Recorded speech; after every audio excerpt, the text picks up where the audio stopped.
नमस्कार। सत्यम शिवम सुंदरम, ये जो वाक्यांश है संस्कृत का, ये भारतीय उपनिषदों और वेदों में इसकी कई बार चर्चा हुई है और वहीं से लिया गया है। हम इस वाक्यांश के बारे में अक्सर सुनते होंगे। आज मैं जिस रेफरेंस में इस वाक्यांश की बात करने वाला हूं वो है ऑब्जेक्टिविटी ऑफ न्यूज, यानी खबरों की वस्तुनिष्ठता। कोई भी खबर हम जो देखते हैं, समाचार पत्र में पढ़ते हैं या चैनल में हम उसको देखते हैं, सुनते हैं, या डिजिटल मीडिया में या रेडियो में, हम किसी भी मतलब इलेक्ट्रॉनिक, प्रिंट या वेब, किसी माध्यम की हम बात करें, जो हम देखते हैं उस खबर को बाकायदे एक कसौटी पे कसा जाता है।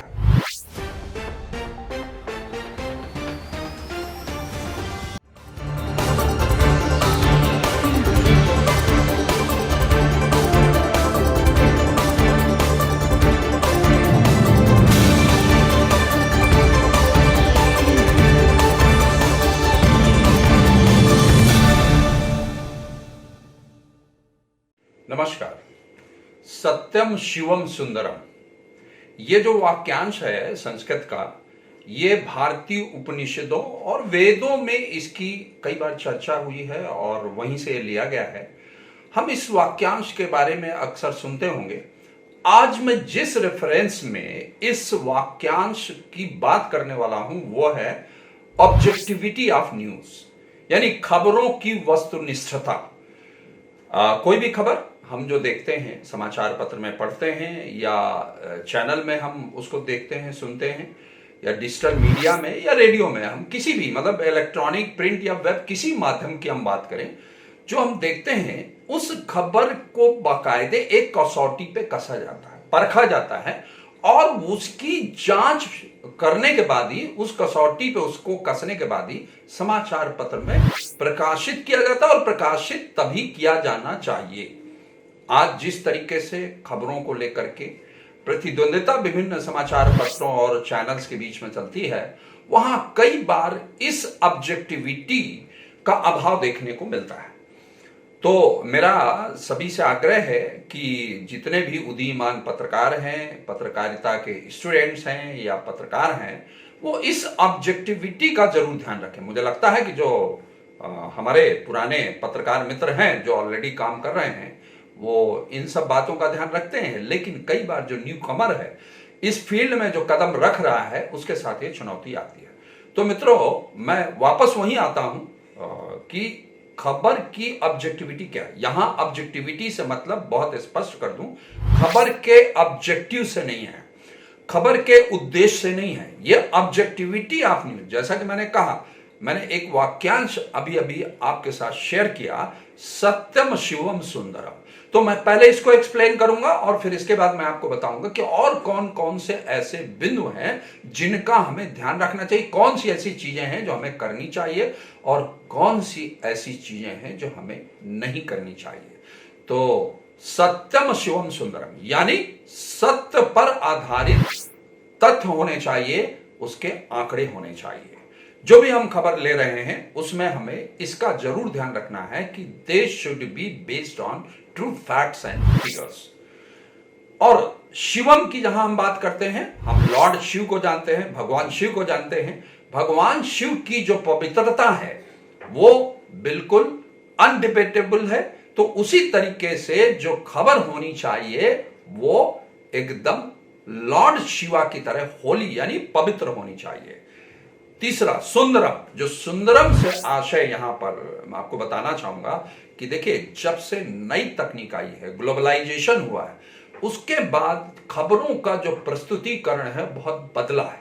और आज खबरों और अखबारों या चैनल्स के बीच में इतनी जबरदस्त प्रतिस्पर्धा बढ़ गई है, जिसे कहना चाहिए कि गला काट प्रतिस्पर्धा बढ़ गई है। उसके चलते खबरों को किस तरीके से सुंदर तरीके से प्रस्तुत किया जाए, यह भी पत्रकारिता का एक महत्वपूर्ण अंग आज बन चुका है। तो खबर कैसे डिस्प्ले की जाए। अखबार में डिस्प्ले करना है तो सुंदर हो, उसमें किस तरीके से हेडलाइन लगाई जाए, कैसे कलर फोटोग्राफ लगाया जाए, कैसे उसमें कोई कैरिकेचर लगाया जाए, कैसे इन्फोग्राफ लगाया जाए, ये विभिन्न उसके एंट्री पॉइंट्स हैं जिसको मिला करके हम खबर को प्रस्तुत करते हैं। और उसी तरीके से आप चैनल में देखिए, जो उसका स्लॉट है उस स्लॉट में हम किस तरीके से विजुअल देते हैं, किस तरीके से विजुअल में इफेक्ट्स डालते हैं, और किस तरीके से एंकर उसको प्रस्तुत करता है। रिपोर्टर वॉक थ्रू के माध्यम से प्रस्तुत करेगा, जानकारी आपके साथ शेयर करेगा, या पीस टू कैमरा के माध्यम से शेयर करेगा। हम कौन कौन से उसमें इन्फोग्राफ शामिल करेंगे और किस तरीके से हम विजुअल में इफेक्ट्स डालेंगे, बहुत सारे उसके पहलू हैं जिनको हम ध्यान में रखते हैं। और उसका एक ही कारण है, किस तरीके से हम जो ऑडियंस है उस ऑडियंस को हम किस तरीके से बेहतर तरीके से, सुंदर तरीके से चीजों को प्रस्तुत करके दें। वही स्थिति डिजिटल मीडिया की है। आज डिजिटल मीडिया में भी ये बहुत बड़ी चुनौती हो गई है, और किस तरीके से हम उसको सुंदर तरीके से प्रस्तुत करें, कैसे हमारा पेज 1 उसका दिखे खबरों का, कैसे इनसाइड पेजेस उसके दिखे, और किस तरीके से जब खबर में क्लिक करे जो है पाठक या ऑडियंस, तो उसे किस फॉर्मेट में वो खबर मिले। तो इस तरीके की चीजें हैं जो आज बहुत महत्वपूर्ण हो गई हैं। तो सत्यम शिवम सुंदरम से ये मतलब है। अब मैं कुछ और बिंदुओं पे चर्चा करूंगा कि क्या करना चाहिए। देखिए, जैसा कि मैंने कहा कि खबर को ट्रू फैक्ट्स एंड फिगर्स पे आधारित होना चाहिए। अब आपके मन में सवाल ये उठेगा कि भाई रिपोर्टर फील्ड में जाता है, ये दूसरे गलत आंकड़े दे दिए जाते हैं या मिल जाते हैं, है ना, या वो तथ्य ठीक नहीं है, उसे भ्रामक तरीके से कोई खबर को मैनिपुलेट करना चाहता है और उसको गलत जो है तथ्य दे दिया जाते हैं, तो वो क्या करेगा। ऐसी स्थिति में जो रिपोर्टर है, रिपोर्टर एक माध्यम है रीडर और जो है अखबार के बीच में या समाचार पत्र के, मीडिया के और उसके बीच में, ऑडियंस के बीच में बहुत बड़ा माध्यम है, वही चीजों को कनेक्ट करता है। ऐसी स्थिति में ये मॉरल रिस्पॉन्सिबिलिटी है, उसकी प्रोफेशनल रिस्पॉन्सिबिलिटी है रिपोर्टर की कि वो तथ्यों की जांच पड़ताल करे। तो तथ्यों की जांच पड़ताल कैसे करेगा। तथ्यों की जांच पड़ताल करने के लिए आज तो आपके पास गूगल बाबा है, गूगल बाबा के माध्यम से आप सर्च करके तथ्यों की पुष्टि कर सकते हैं। लेकिन मेरा ये कहना है, जो लोग भी गूगल के माध्यम से सत्यों का, फैक्ट्स का वेरिफिकेशन करते हैं, उन्हें थोड़ा सावधानी बरतने की जरूरत है। गूगल में कई ऐसी चीजें पड़ी हुई हैं जो जिनके फैक्ट सही नहीं है, जिनके फिगर सही नहीं है। तो ये भी देखना है कि जब आप गूगल के माध्यम से तथ्यों का वेरिफिकेशन कर रहे हैं, तो ये जरूर देखें कि सोर्स क्या है, कहां से वो खबर आई है, कहां से वो तथ्य है, कौन से पेज पर है, क्या वो अखबार की वेबसाइट है, क्या कोई गवर्नमेंट ऑफ इंडिया की, गवर्नमेंट ऑफ स्टेट की, जो भी स्टेट गवर्नमेंट है, क्या उसकी कोई ऑफिशियल वेबसाइट है, या कोई और ऐसी ऑथेंटिक ऑर्गेनाइजेशन की साइट है जहां से हम उन आंकड़ों को उठा सकते हैं। और जरा सा भी डाउटफुल लगता है, संदेहपूर्ण लगते हैं वो फैक्ट्स, तो वो नहीं लेना चाहिए। और ऐसा लगता है कि यदि सोर्स भी जो है मेंशन करना जरूरी है, तो जहां से आपने उस तथ्य का वेरिफिकेशन किया है, आप उस सोर्स को भी वहां कोट करें, उससे आपकी खबर की ऑथेंटिसिटी बढ़ेगी। तो जब हम ऑब्जेक्टिविटी ऑफ न्यूज की बात करते हैं, तो ट्रू एंड फैक्ट बहुत इंपॉर्टेंट रोल अदा करते हैं। इसी तरीके से अगला जो महत्वपूर्ण बिंदु है वो है कीन ऑब्जर्वेशन। देखिए, होता क्या है कि आप कहेंगे कि कीन ऑब्जर्वेशन की क्या जरूरत है, ये तो जो जिन सोर्सेज से ऑफिशियल अनऑफिशियल, यानी जो ऑफिशियल और अनऑफिशियल सोर्सेज हैं उनसे रिपोर्टर को खबरें मिलती हैं, और जो खबरें वहां से मिलती हैं वो उनको प्रस्तुत कर देता है। तो मेरा कहना यह है कि यदि ये ही काम करना है रिपोर्टर का, तो रिपोर्टर की जो भूमिका है वो फिर क्या हुई। रिपोर्टर बेसिकली खाली खबरों का संवाहक नहीं है, खाली खबरों को एकत्र करना और जैसा उसे मिले वैसा लिख देना नहीं है।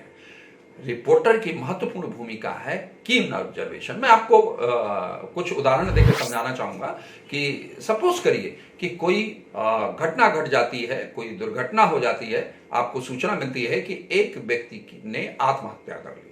आप मौके पे जाते हैं, घटना स्थल पे जाते हैं, आपको पुलिस कहती है यह आत्महत्या है, जो उसने आत्महत्या करी। लेकिन जब आप मौके पे पहुंचते हैं और वहां पर देखते हैं कि जिस व्यक्ति के बारे में कहा जा रहा है उसने आत्महत्या की, लेकिन आपका जो कीन ऑब्जर्वेशन है, रिपोर्टर का जो ऑब्जर्वेशन है, वो देखता है कि उसके शरीर में जगह जगह चोट के निशान है। वो देखता है कि भाई पुलिस बता रही है कि इसने जो है पंखे से लटक के आत्महत्या की। अब आपको देखना यह है कि जो पंखे से लटक के उसने आत्महत्या की, तो क्या वहां पर जो नीचे स्थान है पंखे में लटकने के बाद क्या उसके पैर नीचे लटकेंगे, या वहां पर बेड था, या वहां पर चेयर थी, मतलब क्या था वहां पर, और उसकी हाइट कितनी थी, जो भी उसने रस्सी लगाई या चुन्नी लगाई या कुछ और उसने तार लगाया जिसको अपने गले में लगाया और पंखे से लटकाया, तो वो क्या था, ये आपका ऑब्जर्वेशन है। और जिस समय उसने आत्महत्या की तो घर में कौन कौन था, क्या जहां पर उसने आत्महत्या की, जिस कमरे में की, जिस जगह पे की, क्या वो दरवाजा अंदर से बंद था या बाहर से बंद था। तो जब आप ये सारी चीजों को कीन ऑब्जर्वेशन के आधार पे देखेंगे तो हो सकता है आपको पता चले कि उसको पहले किसी ने पीटा, फिर इसके बाद उसका गला दबा के मारा, और फिर इसके बाद उसे ये आत्महत्या का स्वरूप देने के लिए उसको लटका दिया। तो आप खबर क्या लिखेंगे कि ये आत्महत्या नहीं बल्कि हत्या है। हालांकि पुलिस इस संबंध में दावा कर रही है कि आत्महत्या है, लेकिन मौके वारदात से मिली जो जानकारी है और जो ये तथ्य हैं इस बात को कह रहे हैं कि यह आत्महत्या नहीं हत्या है। तो इस तरीके से हमारा जो कीन ऑब्जर्वेशन है रिपोर्टर का वो बहुत महत्वपूर्ण है। इसी तरीके से मैं एक घटना की यहां पर चर्चा करना चाहूंगा। ये नोएडा की बात है, जब मैं दैनिक जागरण में गौतम बुद्ध नगर का ब्यूरो चीफ था, उस दौरान ये 2006 में हम सभी जानते हैं एडोबी कंपनी को, और एडोबी कंपनी के उस समय सीईओ थे नरेश गुप्ता के बेटे अनंत गुप्ता का अपहरण हो जाता है सेक्टर 15 जो बहुत पॉश इलाका है, 15 है नोएडा का, वहां से उसका अपहरण होता है। और अपहरण होने के बाद एक पुलिसिया कहानी बनाई जाती है कि किस तरीके से पुलिस ने जो है अनंत को अपहर्ताओं के चंगुल से छुड़ा दिया। लेकिन बहुत रोचक मामला है। तथ्य ये कहता है कि जो अनंत है वो एक ऑटो रिक्शा से अपने घर पहुंचता है, और वो भी सीएनजी का ऑटो। और कहा जो स्थान पुलिस बताती है पत्रकारों के साथ प्रेस वार्ता में कि वो साहब जंगल से जो है उसको फला जगह से सो एंड सो जगह से उसको अपहर्ताओं के चंगुल से छुड़ा लिया गया। लेकिन जो तथ्य है, जो रिपोर्टर का कीन ऑब्जर्वेशन है, वो बताता है कि भाई ये जो ऑटो है, जिस ऑटो से वो आया, वो ऑटो कैसे जो है जंगल में पहुंच गया, और उस जंगल में भी जो है सीएनजी पंप कहां से आ गया, वो ऑटो वाला वहां क्या कर रहा था, ये इस तथ्य को पुलिस ने छिपाने की कोशिश की। लेकिन बीइंग अ गुड रिपोर्टर, कीन ऑब्जर्वेशन जो रिपोर्टर का कहता है, वो कहानी जो बनती है वो कहता है कि पुलिसिया कहानी में झोल ही झोल। तो वो जो पुलिसिया कहानी का झोल है वो एक्सपोज करने का काम किसका है, रिपोर्टर का है। क्योंकि पुलिस तो उसको छिपाना चाहेगी, अपनी पीठ थपथपाना चाहेगी कि हमने अनंत को अपहर्ताओं के चंगुल से छुड़ा लिया। और यही जो है पुलिस ने कोशिश की थी, जिसको मैंने खुद अपनी स्टोरी के माध्यम से एक्सपोज किया था। फ्रंट पेज की वो स्टोरी बनी थी। तो कहने का मतलब यह है कि जो ऑब्जेक्टिविटी ऑफ न्यूज है वो इस तरीके से कीन ऑब्जर्वेशन जो है वो बताता है कि किस तरीके से हम उसका परीक्षण हमको करना चाहिए।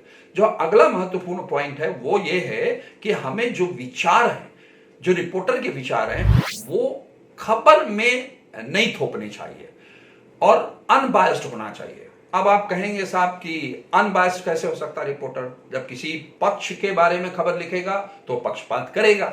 मेरा कहना है कि बिल्कुल सही है कि वो जो भी स्टोरी होती है किसी ना किसी के पक्ष में होती है, किसी ना किसी के विपक्ष में होती है। लेकिन हमको ये चेक करना है, रिपोर्टर को ये परीक्षण करना है कि भाई जो भी उससे प्रभावित पक्ष हैं, वो पक्ष में है स्टोरी। यदि किसी के साथ कोई बहुत बड़ी वारदात होती है और उसमें जो है अपहर्ता वारदात करते हैं, डकैत वारदात करते हैं, लुटेरे वारदात करते हैं, तो नेचुरली वो खबर वारदात जिसके साथ हुई है उसके पक्ष में जाएगी। लेकिन हम इस बात को इग्नोर नहीं कर सकते और हम इसी में कहते हैं कि साहब पुलिस ने कुछ नहीं किया और दहशत फैल गई। मेरा कहना है कि भाई हम पुलिस का इसमें पक्ष भी लेंगे और यदि कोई अपहर्ता पकड़ लिया जाता है तो हम या लुटेरा पकड़ लिया जाता है तो रिपोर्टर काम है उस अपहर्ता से भी बात करे, उससे भी समझने की कोशिश करे कि वो क्या कर रहा था। कहीं ऐसा ना हो कि पुलिस ने किसी को फ्रेम कर दिया हो और अपहर्ता कोई और हो, पकड़ लिया गया कोई और हो। तो ये काम जो है कौन करेगा? रिपोर्टर करेगा। उसकी जब तहकीकात करेगा और वेरीफाई करेगा इन चीजों को तो वो जो गलती है वो कतई नहीं होगी और बिल्कुल सही खबर जाएगी। और देखिए विचार, एक चीज और समझने की जरूरत है आपको कि विचार क्या होता है। अब खबर में विचार का कोई स्थान नहीं है, खबर में परसेप्शन हो सकता है और जो भी परसेप्शन रिपोर्टर बनाता है वो कैसे बनाता है? जो भी उससे फैक्ट्स एंड फिगर्स मिलते हैं उसके आधार पे परसेप्शन बनाता है। जैसे कि मैंने अभी आपसे चर्चा की कि भाई ये खबर आत्महत्या नहीं हत्या है, तो ये जो मतलब ये एक हमारे पास जो घटना घटती है उसमें हम कहते हैं ये हत्या नहीं, ये आत्महत्या नहीं हत्या है। तो हम किस आधार पे कहते हैं? जो मुझे वहां पर फैक्ट्स मिले, जो रिपोर्टर को मौके से तथ्य मिले उसके आधार पे परसेप्शन बनाता है। और विचार क्या है? विचार ये है कि सपोज करिए कि कोई दुर्घटना बहुत बड़ी हो गई और दुर्घटना हुई कैसे कि ट्रक ने ठोक दिया किसी कार को या किसी बस को ठोक दिया, तो आपने ये बिना किसी तथ्यों के परीक्षण किए, बगैर किसी फैक्ट के ये कह दिया कि रात में तो साहब ट्रक वाले जो है शराब पी के गाड़ी चलाते हैं। ये हमारा विचार हो सकता है, यह हमारा पूर्वाग्रह हो सकता है। ऐसा कोई जरूरी नहीं है कि हर ट्रक वाला शराब ही पी के रात में चलाता है। या हम कैसे कह सकते हैं, किस आधार पे कह सकते हैं? तो हम कह सकते हैं जब ये तथ्य करें, ट्रक ड्राइवर पकड़ा जाता है, उसके खून का परीक्षण होता है, उसके खून में अल्कोहल मिलता है, इस आधार पे हम लिख सकते हैं कि ट्रक ड्राइवर दारू पी के गाड़ी चला रहा था। लेकिन हम इस पूर्व आग्रह के आधार पे हम अपना विचार किसी पे नहीं थोप सकते। हमें जो खबर है, जो समाचार है, वो समाचार में विचार का कोई स्थान नहीं है। इसलिए जरूरी है कि हम इस बात का जरूर परीक्षण कर लें कि हम विचार पाठक तक ना परोसे, हम समाचार दें उसको। तो इसी तरीके से एक और महत्वपूर्ण बात है कि हम किस तरीके से जो है विचार से मतलब जो है खबरों को विचार से अलग करें, परसेप्शन दें। तो परसेप्शन मैंने बताया कि जो खबर का एंगल है वो है परसेप्शन। मतलब और एंगल कैसे बनता है? जो तथ्य हमें और आंकड़े मिलते हैं और हम विभिन्न पक्षों से बात करते हैं, उसी आधार पर हम विचार देते हैं। एक जो और महत्वपूर्ण बिंदु का रिपोर्टर्स को ध्यान रखना चाहिए वो है कि लीगल लिटिगेशन। हम जब भी खबरें करते हैं तो कई बार उस अति उत्साह में है ना, न्यू कमर है, बडिंग जर्नलिस्ट है, वो सोचता कोई नहीं, मुझे बहुत अच्छी खबर मिल गई है ना, किसी ने प्रेस कॉन्फ्रेंस की और पता चला कि प्रेस कॉन्फ्रेंस की और किसी अपोजिशन लीडर को अपशब्द कह दिए, गाली गलौज कर दी, तो हम उन गाली गलौज के शब्दों को, अपशब्दों को एज इट इज लिख देते हैं। भाई हम बीइंग अ रिपोर्टर हमें यह ध्यान रखना है कि यदि उसने कह दिया तो हमारी ये मॉरल रिस्पॉन्सिबिलिटी है कि हम उन असंसदीय या जो कहे अपशब्द शब्द जिन्हें कहा जाना चाहिए, गाली गलौज के शब्दों को हमें रोकना है, क्योंकि उससे अवमानना हो सकती है जिस पर यह आरोप लगाया जा रहा है। तो ऐसी स्थिति में हमें इस बात का ध्यान रखना है। दूसरी बात, कई बार ऐसा होता है कि हमें कोई कहीं से सूचना मिली और हमने एज इट इज चला दिया। देखिए, जो भी समाचार पत्र में, चैनल में खबर चलती है, उस एक एक लाइन के लिए जिम्मेदार उसका संपादक होता है। तो यदि कोई हम डेरोगेटरी शब्दों का इस्तेमाल करते हैं, बयानों का इस्तेमाल करते हैं, तो उसमें कभी भी लीगल लिटिगेशन हो सकता है। तो हमें इसका भी वेरिफिकेशन करना है, इसका भी परीक्षण करना है कि हम तथ्यों को इस तरीके से प्रस्तुत करें और जो पक्ष उसमें नहीं है उन पक्षों को भी समाहित करें, उनसे भी बात करें, ताकि हम ये जस्टिफाई कर सकें कि लीगल लिटिगेशन के कोई चांसेस ना हो उसमें। क्योंकि जब आप ये गलती करेंगे, रिपोर्टर गलती करेगा, तो आपका रिपोर्टर, आपका पॉलिटिकल एडिटर, आपका एडिटर सभी उसके चपेट में आएंगे, उनमें लीगल कार्रवाई हो सकती है। ऐसी स्थिति में हमें विवेकपूर्ण तरीके से जो है खबरों की ऑब्जेक्टिविटी की जांच करनी चाहिए। मुझे लगता है यदि हम इन चीजों का ध्यान रखें तो एक अच्छी खबर हम प्रस्तुत कर सकते हैं, एक अच्छा अखबार निकाल सकते हैं, एक अच्छा चैनल निकाल सकते हैं। मित्रों, मुझे लगता है कि मैंने जो आज ऑब्जेक्टिविटी ऑफ न्यूज के बारे में आपसे बात की वो आपको जानकारी पसंद आई होगी। और यदि ये जानकारी आपको पसंद आई और अभी तक आपने इस चैनल को सब्सक्राइब नहीं किया है तो मेरा आपसे अनुरोध है कि चैनल को सब्सक्राइब करें, वीडियो को लाइक करें, शेयर करें, कमेंट करें। बहुत बहुत धन्यवाद। नमस्कार।